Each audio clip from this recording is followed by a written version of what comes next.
মূলত যে সমস্যার কারণে আজকের এই ভিডিওটা রেকর্ড করছি, নতুন যেসব ক্রিয়েটররা আছে তারা যখন ইউটিউব শুরু করে, তারা ভিডিও আপলোড করার পর বারবার ভিউ চেক করার চেষ্টা করে ভিডিওতে কত ভিউ আসলো। কিন্তু যখন এই ভিউগুলো তারা চেক করে, অধিকাংশ সময় দেখা যায় যে ভিডিওতে ভিউ আসে না। তখন মন খারাপ হয়, হতাশ হতে হয়। আর নতুন যারা কন্টেন্ট ক্রিয়েশন শুরু করে তাদের ভিডিওতে যে ভিউ আসবে না, এটা কিন্তু খুবই স্বাভাবিক। নতুন চ্যানেলে ভিউ আসতে কিন্তু কিছুটা সময় লাগে। আর সত্যি কথা বলতে কি, ভাইরাল হওয়ার দিকে ফোকাস করাটা একদমই ঠিক না। কারণ আপনি একটা ভিডিও বানাতে পারেন, সেই ভিডিওতে কত ভিউ আসবে, কত লাইক আসবে, কত সাবস্ক্রাইবার আসবে, এটা কিন্তু আপনার হাতে নেই। আপনি শুধু একটাই কাজ করতে পারেন, ভিডিও ক্রিয়েট করতে পারেন আর আপলোড করতে পারেন। আজকে আমি আপনাকে যে সিস্টেমটা দেখাবো, এটা আপনাকে এই আউটকাম বেস চিন্তা থেকে বের করে আনবে। আজকে আপনি একটা গোল সেট করবেন, আগামী 6 মাসের ভিতর আপনি 100টা ভিডিও ক্রিয়েট করবেন। আজ থেকে আমিও এই কাজটা করব, 100টা ভিডিও ক্রিয়েট করার চেষ্টা করব আগামী 6 মাসে।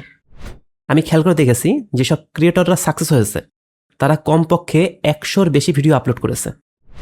কেউ কেউ তো 1000 ভিডিওর বেশিও আপলোড করেছে। তারা ভিন্ন ভিন্ন স্টাইলে ট্রাই করেছে, বিভিন্ন সময় বিভিন্ন টপিকে কথা বলেছে। যখন তাদের একটা ভিডিও ভাইরাল হয়ে গেছে, তখন তাদের বাকি ভিডিও কিন্তু গ্রো করা শুরু করেছে।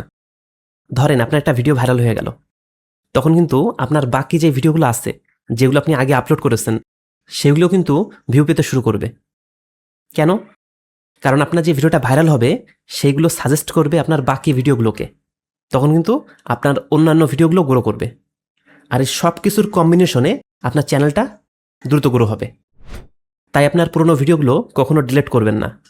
সেই ভিডিওতে যদি ভিউ নাও আসে, তারপরেও ডিলিট করবেন না। কারণ একটা ভিডিও আপলোড করার অনেক পরেও ভিউ আসতে পারে। উদাহরণ হিসাবে যদি বলি, আমি একটা ভিডিও 3 বছর আগে আপলোড করেছিলাম। সেই ভিডিওর প্রথম 14 দিনে মাত্র 12টা ভিউ এসেছিল।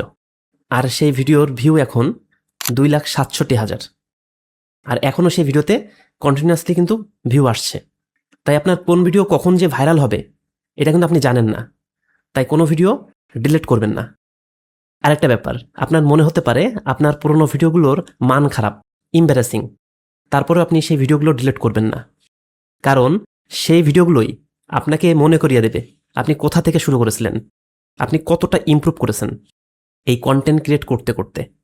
আপনার স্কিল কত ডেভেলপ হয়েছে সেটাও আপনি বুঝতে পারবেন সেই পুরনো ভিডিওগুলো দেখলে। আমি নিজের একটা অভিজ্ঞতা থেকে বলছি, আমি একটা ভিডিও ক্রিয়েট করেছিলাম, সেই ভিডিওটা আমার কাছে তেমন একটা ভালো লাগছিল না। আর সেটা আপলোড করার কোনো ইচ্ছা আমার ছিল না। তারপরেও কোনো একটা কারণে আমি সেই ভিডিওটা আপলোড করি। তারপর দেখা যায় সেই ভিডিওটাই ভাইরাল হয়ে গেছে। এটা প্রমাণ করে যে সব কিছু পারফেক্ট হতে হবে না। কোন ভিডিও যে অডিয়েন্সকে কানেক্ট করবে, এটা কিন্তু আপনি জানেন না যতক্ষণ না আপনি ভিডিওটা আপলোড করছেন। এই কারণে সংখ্যাটা গুরুত্বপূর্ণ। যত বেশি ভিডিও আপনি আপলোড করবেন, তত বেশি সুযোগ থাকবে আপনার যে কোনো একটা ভিডিও ক্লিক করে যাওয়ার, আপনার যে কোনো একটা ভিডিও ভাইরাল হয়ে যাওয়ার। তাই আপনি প্রাথমিক গোল সেট করবেন 100টা ভিডিও আপলোড করার, যেটা প্রথমে আপনাকে বললাম। এই গোল যদি আপনি সেট করেন, তাহলে এই ভিউ কাউন্টের হতাশা থেকে আপনি বের হয়ে আসতে পারবেন। কারণ তখন আপনার সাফল্যের মাপকাঠি হয়ে যায় আপনি কয়টা ভিডিও আপলোড করেছেন, কয়টা ভিউ আসলো, এইটা না। দ্বিতীয়ত, এটা আপনাকে ধারাবাহিক থাকতে বাধ্য করে। কারণ 100টা ভিডিও আপলোড করতে হলে আপনাকে নিয়মিত ভিডিও ক্রিয়েট করতে হবে, সেই ভিডিওতে ভিউ আসুক বা না আসুক। কারণ ইফোর্ট আপনার নিয়ন্ত্রণে, আউটকাম না। সো সবসময় ইফোর্টের দিকে আমাদের চিন্তা করতে হবে। তো আজকের ভিডিওতে আমরা দেখলাম কিভাবে 100 ভিডিও বানানোর একটা গোল আপনাকে ভিউ, সাবস্ক্রাইবার, ভাইরাল হওয়ার এসব নেতিবাচক চিন্তা থেকে বের করে আনতে পারে।